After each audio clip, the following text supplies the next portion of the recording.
Dnes sme ukončili výmenu okien u Salesianov Dom Boska. Neboli to však bežné okná, boli to okná s renovačným rámom. Tento renovačný rám nie je nič bežné. Bežne sa to nepoužíva.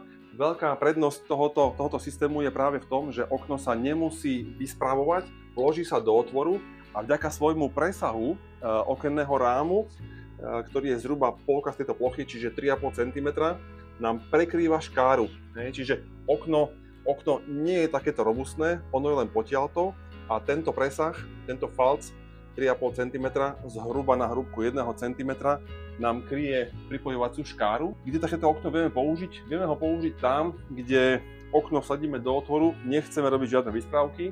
Je to použiteľné vtedy, ak okno je z vnútornej strany, proto tu je poctivá drevená nadstavba, čiže krov, kde je to obložené sadrokartónom a teda okno nám licuje s stenou z vnútornej strany.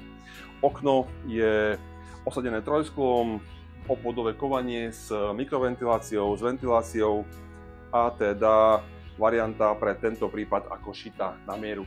Z vonkajšej strany škáru prekryjeme iba plechom, ohnutým do tvaru L a tým pádom sa urobí aj estetické ukončenie a aj ochrana proti dažďu. Ak máte podobný projekt alebo úplne iný, pošlite nám svoj dopyt, radi spracujeme zaujímavú ponuku.